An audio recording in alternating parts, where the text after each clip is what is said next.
पुण्यातील बाबा भिडे पूल गेल्या 4 दिवसांपासून पाण्याखाली गेल्याचं आपल्याला पाहायला मिळतंय। कारण खडकवासला धरणातून काल 45,000 क्युसेक्स पाण्याचा विसर्ग करण्यात आला होता आणि त्यानंतर आपण पाहू शकतो या मुळा मुठा नदीची काय नेमकी अवस्था आहे। ज्या पद्धतीने या बाबा भिडे पूल हा 4 दिवसांपासून वाहतुकीसाठी सुद्धा बंद ठेवण्यात आलेला आहे आणि हा पूल पूर्णपणे पाण्याखाली गेल्याचं आपल्याला पाहायला मिळतंय।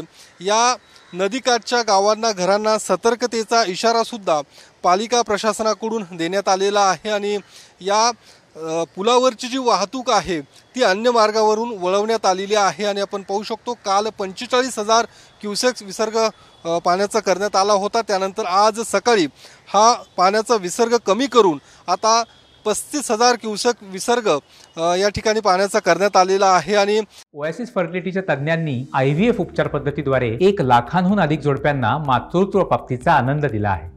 मोफत अपॉइंटमेंट बुक करण्यासाठी आजच संपर्क साधा। या ठिकाणी आपण पाहू शकतो अग्निशमन दलाचे जवान त्यासोबतच पुणे महानगरपालिकेचे कर्मचारी सुद्धा या ठिकाणी तैनात करण्यात आलेले आहेत आणि पुलाच्या दोन्ही बाजूला अशा पद्धतीने बॅरिकेडिंग करण्यात आलेलं आहे आणि अग्निशमन दलाच्या ज्या गाड्या आहेत त्या सुद्धा या ठिकाणी तैनात करण्यात आलेला आहे। कुठलाही अनुचित प्रकार घडू नये या दृष्टिकोनातून पालिकेची ही खबरदारी आपल्याला या ठिकाणी पाहायला मिळते।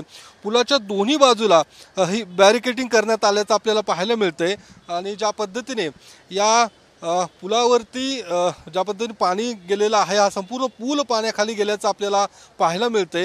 जे मेट्रोचं काम या ठिकाणी सुरू होतं त्या ठिकाणी सुद्धा पाणी लागल्याचं आपल्याला पाहायला मिळते आणि त्यामुळे पालिका प्रशासन असू दे किंवा जलसंपदा विभाग जिल्हा प्रशासन असू दे यांच्याकडून या नदीकाठच्या गावांना घरांना सतर्कतेचा इशारा देण्यात आलेला आहे।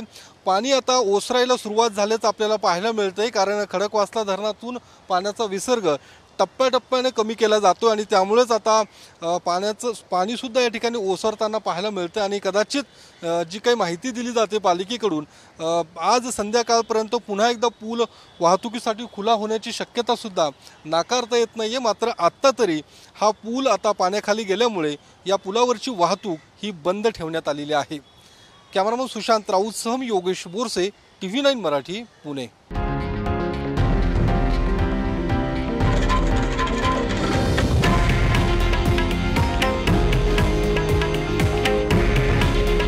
हे आहे देशातील नंबर 1 न्यूज नेटवर्क आणि आपण पाहत आहात TV9 मराठी।